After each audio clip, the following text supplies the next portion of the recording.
Get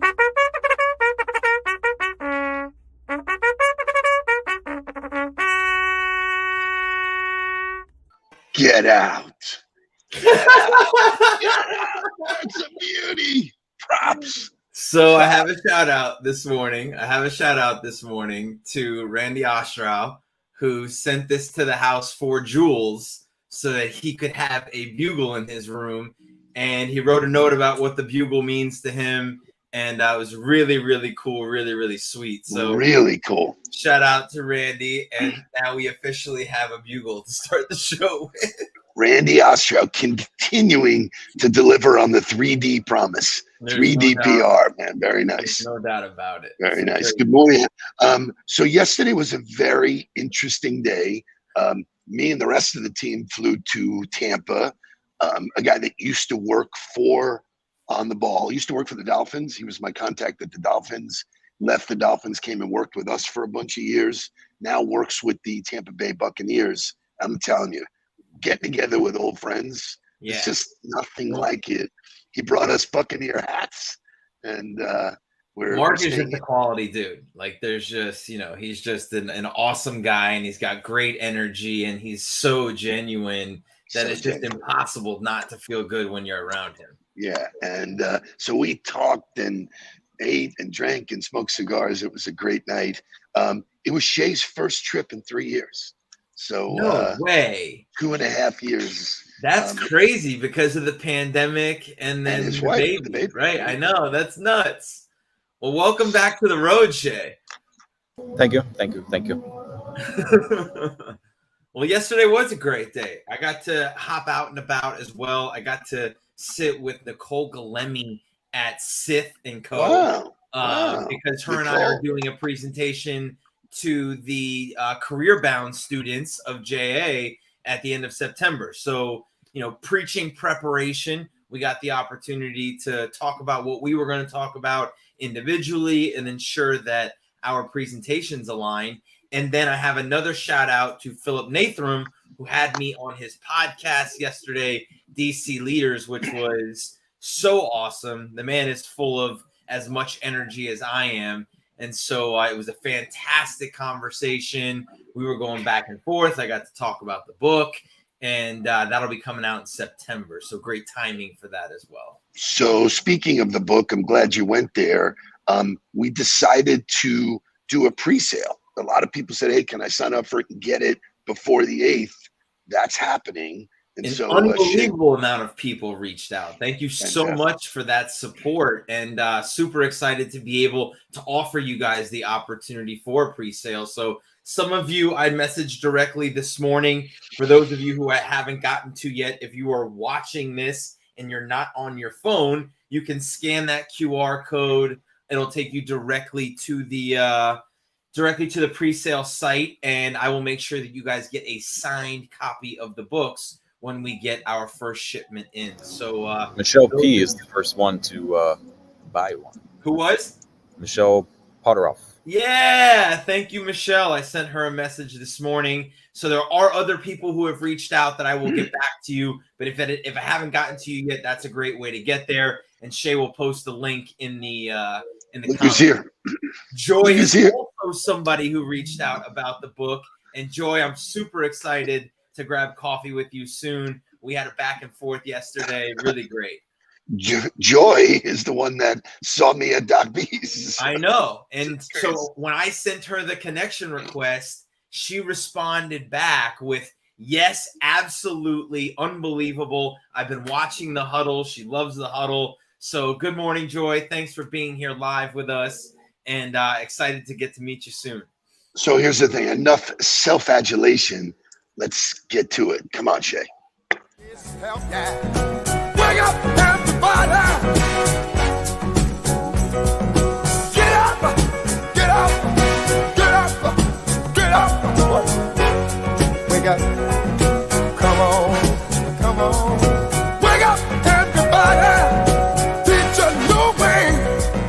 Maybe then they'll listen what you have to say. Wake up, everybody! No more sleeping in there. No more about to thinking, top of thinking ahead.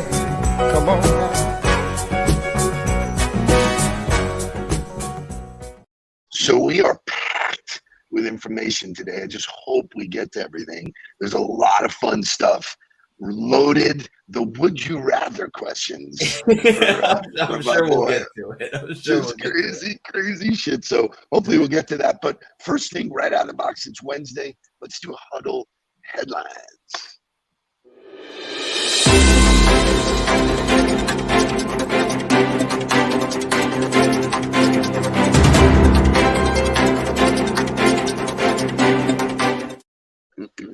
So before we do headlines, I got a question for you. Do I have to buy a book?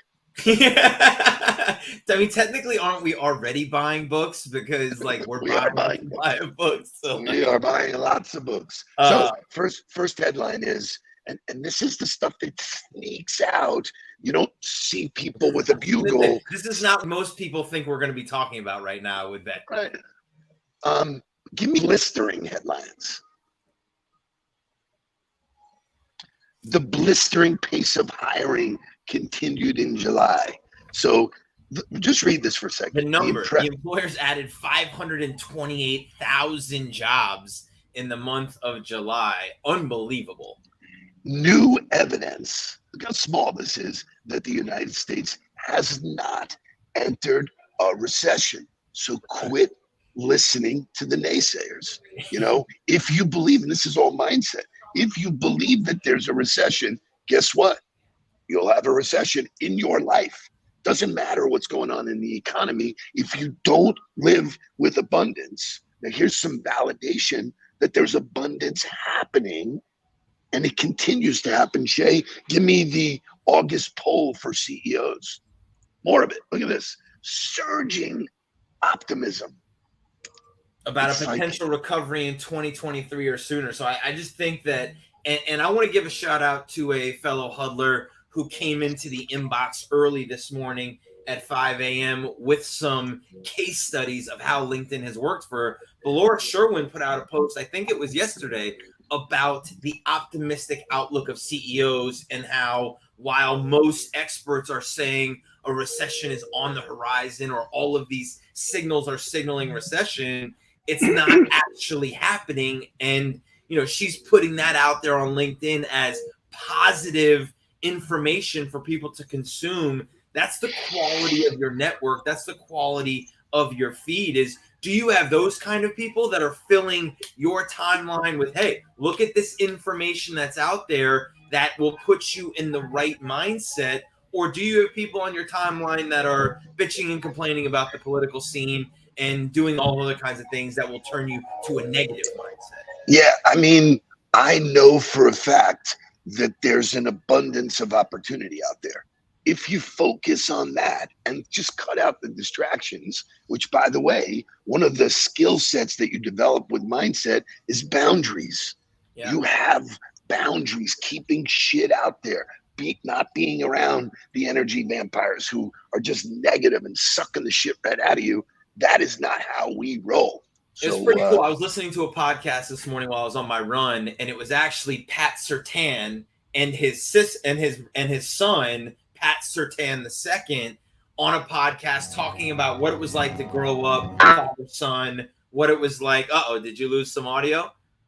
That's okay. I'll keep going. Yeah, we can't hear you either. So, but I'll keep going. So I was on a podcast this morning and still can't hear you. But the point is that listening to Pat Surtain II, who has gone on to be one of the best players in college football, got drafted number 9 overall by the Denver Broncos and won Defensive Rookie of the Year. Unbelievable pedigree that he came from because his father was an all-pro and a great player. But when he talked about what it was like growing up and how he found his success, is he said, I wasn't trying to do anything other than do the work. It wasn't about whether or not I was supposed to live up to my dad's legacy or whether I was supposed to fulfill my name. He goes, I got to watch people in front of me become successful and do work. And I knew that if I just put my head down and blocked out all the other noise and focused on doing the work, I would be successful. Now, yeah, he's got unbelievable physical talents that helped him do that. But ultimately, it comes down to the mindset. He wasn't trying to be Pat Surtain's son. He wasn't trying to be a pro because his dad was. He said, I have a dream to go to the pros. I'm going to put in the work day in, day out, and it paid off for him. So, I spoke on Monday to Bank United. I'm going to speak again today. And the first part of the session is all about mindset. Mindset is what you're thinking or what you're not thinking, what you're not allowing in. So, obviously big fans of LinkedIn. Third headline today. Shay, do we have a headline for this? We do not have a headline for this. So I'll read it to you. LinkedIn has seen a 304% spike in titles that reference hybrid work and a 60% increase in titles related to the future of work since the pandemic. So I found these to be fascinating. Do you have the list in front of you? I love them. Yeah. I think what I really took away from a lot of this was people are embracing the future more than they're not embracing the future.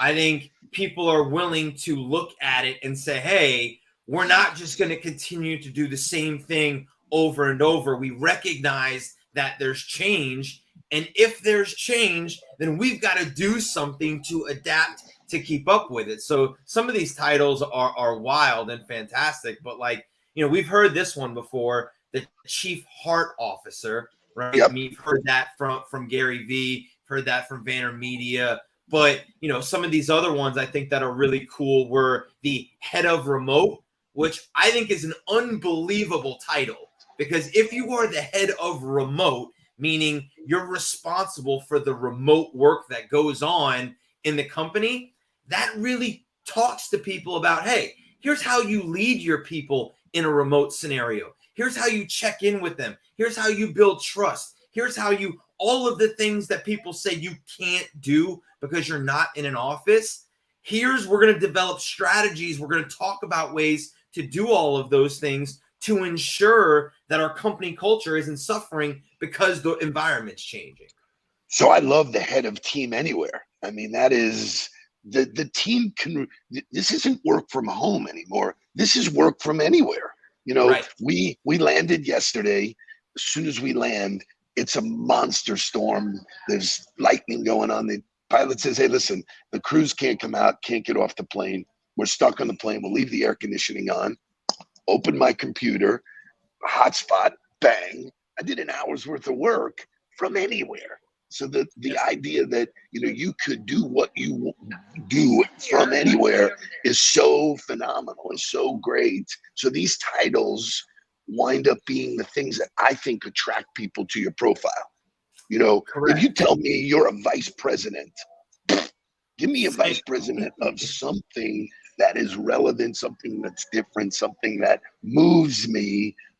So I vice love president of product evangelism. I love I love having somebody who's responsible of developing the evangelical idea or theories behind the brand and promoting that both internally and externally, right? Like at the end of the month, I'm going to talk to the Fort Lauderdale Chamber about influence and about social media influence. But the reality is that just because people have 30,000 followers or don't have 30,000 followers doesn't mean you don't have influence. And if you're not skilled or educated on how to properly portray and talk about and educate and entertain people, then you lose the opportunity to be that evangelical carrier for your brand. So I think having that idea inside of the organization and having somebody who's responsible for creating that for everybody is fantastic. Well, I mean, way back when my title was principal thinker and people would go, I love that. Or sales doer, people love that. I was all of these people that were coaching, and it's unbelievable. Life coaches and financial coaches and all of these coaching people. I said, all these fucking people that are coaching, who's doing? Who's doing something? And you look at Shay. Shay is director of MIH, making it happen. Certainly goes a long way for telling your story. Thank you, Philip. It's all about storytelling. So I got some great motivational music, and then you're in the hot seat for Would You Rather. Let's go.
I think Casey says it right. It's run through some wall.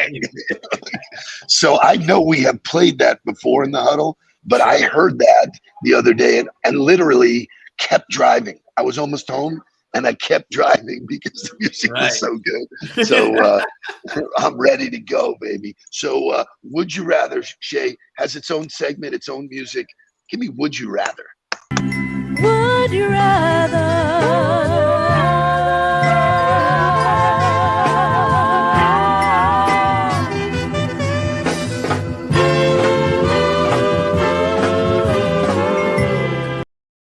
All right, here we go. You ready?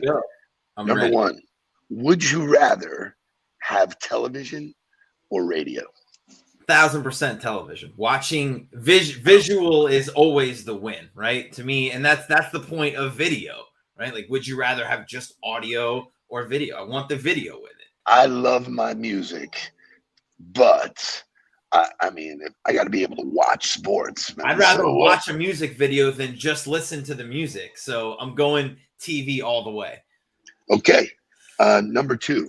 Which I would love to hear the responses of the huddle as this as well. Yeah. So as we're going through the questions, like, guys, throw what you would rather and why in those comments as we go through. Jim Barrett shining in on the music. Republican. Yeah.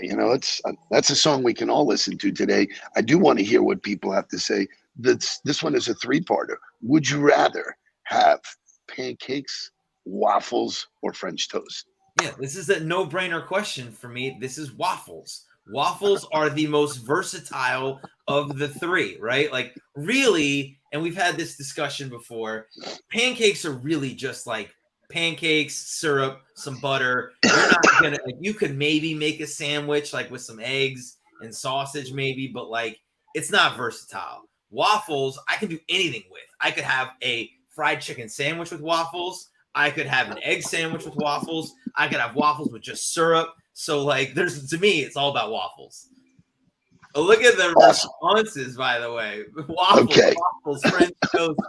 French toast is great, right? Like, So you could really just do pancakes or waffles. It's a hard enough question. French toast lives on the outskirts, but one of my favorite foods is pigs in a blanket. So that you can talk about your waffle. Blanket? The blanket's is pancake. It's a pancake. Or it's a pancake. Or is it a croissant? I mean, there's a lot of different ways that pigs in a blanket get made. So it's really funny because at the beginning of the at the beginning of the social media craze, I was out one night, a little bit overserved. There you go. Right. Yeah.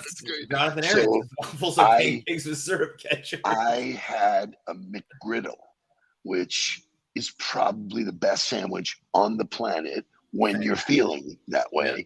So I wrote a blog post about it being the best food, and McDonald's picked it up and ran with it. So, that clearly it is the best sandwich ever, and that is waffle sandwich based. What was the place in Cincinnati that we disciplined? Laura Sherwin says, "I'll skip the gluten and go for the eggs." Like, that's why she looks the way she does. You're no fun, Laura. That's why she looks the way she does. She's a robot, man. She's a machine.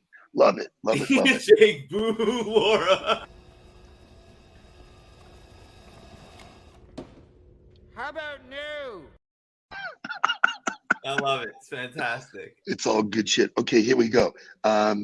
Which would you choose, being the best at a terrible job or being the worst at your dream job? Absolutely being the best at a terrible job. And I'll go back to some of the terrible jobs that I had, but being an equipment manager for the Florida State Seminoles was not a glamorous job, right? People thought it was so great because I was standing on the sideline and being a ball boy, but switching out the laundry and folding towels and loading the equipment on the plane but you know what? I was the best at it. I dominated that job, and that's what offered me the opportunity to grow in that. So I would always be the best at my craft rather than being the worst at something that was a dream job. So I got 2 comments before we roll. One comment about Philip and about Laura talking about breakfast. I mean, when you train yourself to realize what the foods that you eat do to you, Right. in the sales world, everybody on Tuesday is talking about Taco Tuesday. I said, listen, man, if you're focused on eating lunch at 8 o'clock in the morning, you are definitely in the wrong place. But we talked about books yesterday. It was a great conversation. We bought some books for people yesterday. We're going to be buying your book. Would you choose to get a paper cut every time you read a book, or never be allowed to pick a book ever again? Paper cuts, deal with the pain, right? I mean, this is all a mindset thing to me. Like, first of all, I want to go back to the last question. If you were the worst at the dream job, that dream job is going to be really terrible. Because unless you enjoy not excelling, unless you enjoy not achieving, unless you enjoy constant turmoil, you're not going to have a whole lot of fun being in your dream job, not being any good at it. And same thing with, if you'd rather not grow to be comfortable rather than deal with the discomfort of having to grow, the paper cuts, like, you got to, no pain, no gain, like Jim said. But let's call it what it is. A paper cut sometimes is the most painful thing ever. It's like, shit. Sometimes you don't even know you have a paper cut until you go try to get a French fry, which it is okay to eat a French fry every once in a while, and the salt gets in your finger. Oh, I lost your audio again. I can't hear you. I've lost you. Oh, there no, we go. back. I don't know what the hell's going on here, man. We're in a time warp here. I got to go to work today. I got stuff to do here in Tampa. Would you rather be at On the Ball or in the XFL? How about that one? Had the opportunity to go to the XFL, baby. I'm staying at On the Ball. Let's go. Sistel, I'll see you in a few minutes. Wait a minute. Get ready to get on it. Yeah. Today is Wednesday. Would you rather get on the ball? Today is our second call. So see you guys soon. We will see you guys there. Let's go. Please don't worry about me. I'm about to let my heart speak. My friends keep telling me to leave this. So let's get down to business. Let's get down to business. Give you one more night.